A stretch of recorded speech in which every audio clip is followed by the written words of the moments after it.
Good morning, class. Today we'll be reading chapter 2, Raggedy Ann.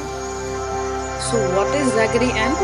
Raggedy Ann is a character created by American writer Johnny Gruelle that appeared in a series of books he wrote and illustrated for young children. Raggedy Ann is a rag doll with red yarn for hair and a triangle nose. So Raggedy Ann एक character है, जैसे Shinchan होता है या फिर Nobita होता है, ऐसे ही रैगडी एन एक कैरेक्टर है जो अमेरिकन राइटर जॉनी ग्रूल ने अपनी बुक के लिए बनाई थी। रैगडी एन एक डॉल है जिसके लाल बाल हैं और उसकी एक ट्रायंगल नोज है। तो उसके बारे में ये चैप्टर है, which is Marcella played at noon when everybody slept. She liked to play in the attic at Grandma's old house. There were many old things lying there that Grandmother had forgotten after keeping them in the attic. तो मार्सेला को जब सब सो जाते थे तब खेलना ज़्यादा पसंद था।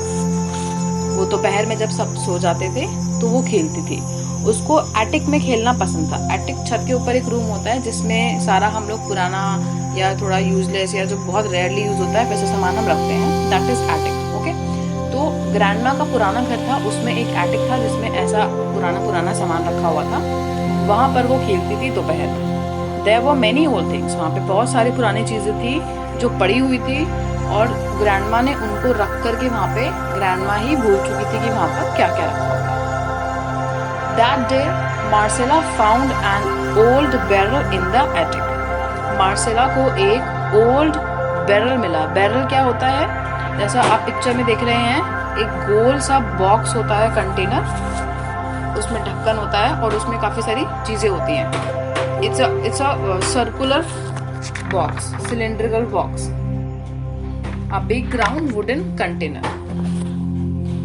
सो I wonder what is in that barrel, she thought. वो सोचती है कि इस कंटेनर में क्या हो सकता है. She pushed two dusty trunks aside to get to it. वो अपने आसपास के She pushed two dusty trunks aside to get to it. उसने क्या किया, दो बक्से बहुत पुराने उसको खिसकाया जिससे कि वो बैरल के पास पहुंच पाए. She opened the barrel and pulled out a large bundle of things. उसने बैरल को खोला और उसने बहुत सारी चीज़ें देखी कि उसमें है, उसमें बंडल्स हैं, बहुत सारी चीज़ों के बंडल बने हुए हैं. ठीक है, तो उसने उनको निकालना शुरू किया. There was a funny little bonnet with long white ribbons. She put it on. तो उसमें एक फनी सा लिटिल बॉनेट था. Bonnet is what, a hat tied with string under the chin. यानी कि एक हैट जिसकी एक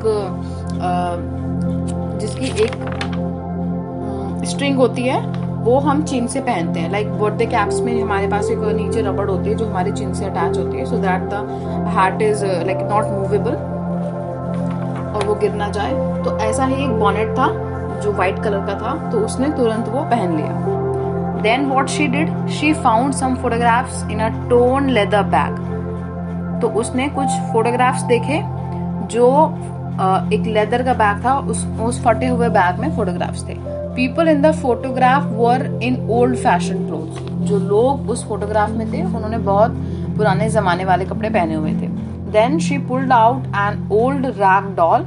it had only one button eye, a painted nose and a smiling mouth. Her dress was blue with pretty little flowers all over it. So then she pulled out an old. उसके बाद उसने एक गुड़िया निकाली उसमें से. Rag doll means a doll made of cloth. It had only one but, उसकी एक ही आई थी, एक नोज थी जो पेंट की गई थी और एक स्माइलिंग फेस था.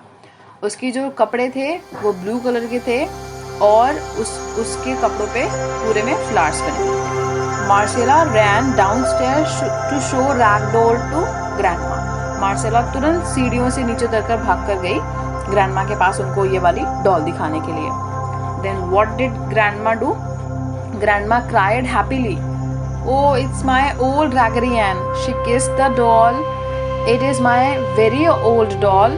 When I was young, I used to play with it. It was my favorite time pass. I will sew another button eye on her right now. So what grandma said? Grandma बहुत खुशी से चिल्लाई कि oh no, it's my Raggedy Ann. It's my old Raggedy Ann. ये मेरी पुरानी गुड़िया है. उन्होंने उस डॉल को किस किया और उन्होंने कहा कि ये मेरी बहुत पुरानी गुड़िया है. जब मैं बहुत छोटी थी तो मैं इससे खेला करती थी. It was my favourite time pass. वो उनका फेवरेट टाइम पास हुआ करता था. मैं इसकी दूसरी आंखें अभी बना देती हूँ. With the help of a needle and thread, grandma sewed on a button. She told Marcella how she used to play with Raggedy Ann when she was a little girl. तो उन्होंने एक सुई और एक धागे से डॉल पर एक बटन लगा दिया. शी टोल्ड मार्सेला, उन्होंने बताया कि वो कैसे बचपन में उस गुड़िया के साथ खेला करती थी. She had put 2 buttons on her eyes. Raggedy Ann, you have 2 fine button eyes and a new friend. I hope that the 2 of you will enjoy as much as we did. तो grandma ने उसकी दोनों आंखें बना दी और मार्सेला से कहा कि मैंने तुम्हें बिल्कुल ठीक कर दिया है. और मार्सेला से उन्होंने बोला कि अब आपको एक नई फ्रेंड मिल गई है और मैं आशा करती हूँ कि आप दोनों को भी उतना ही मज़ा आएगा खेलते हुए जितना जब मैं छोटी थी और मुझे इस गुड़िया से आता था तब मुझे मज़ा आता था. Then grandma introduce them to each other.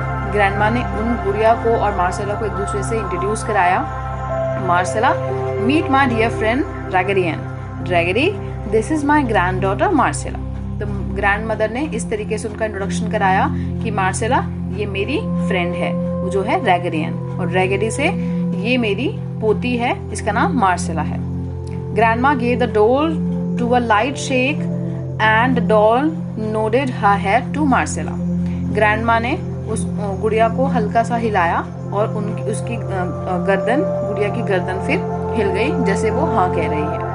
Thank you so much, Grandma. Marcella cried joyfully, taking the rag doll. I know Raggedy Ann, and I will have lots of fun. She gave Grandma a hug. Marcela ने तब grandma को बोला कि thank you so much grandma. Marcella ने बहुत खुशी में बोला कि तुमने मुझे ये गुड़िया दी है उसके लिए बहुत बहुत thank you. I know Raggedy Ann, मुझे पता है कि मुझे इस गुड़िया के साथ बहुत सारा मज़ा करना है और हम दोनों बहुत सारा खेलेंगे और बहुत एंजॉय करेंगे.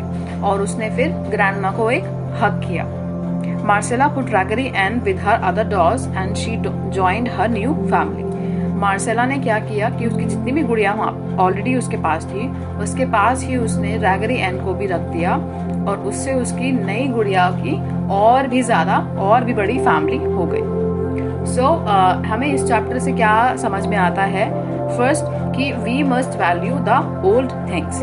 हमें पुरानी चीज़ों की भी कद्र करनी चाहिए. हम लोग क्या करते हैं कि हमारी कोई भी चीज़ थोड़ी सी भी ख़राब होती है तो हम बस न्यू करने लगते हैं कि नया ले आते हैं, नया कर लेते हैं. लेकिन नहीं, हमें इस स्टोरी से हमें ये सीखना चाहिए कि हमें पुरानी चीज़ों की भी वैल्यू करनी चाहिए. दूसरी चीज़, हमें हमारे ग्रैंड पेरेंट्स के साथ ज़्यादा से ज़्यादा टाइम बिताना चाहिए ताकि हम उनके एक्सपीरियंस के बारे में भी जान सकें और उनकी दुनिया कैसी थी, उनका रहन सहन कैसा था, ये हम समझ सकें. So I hope the story is clear to you. Thanks.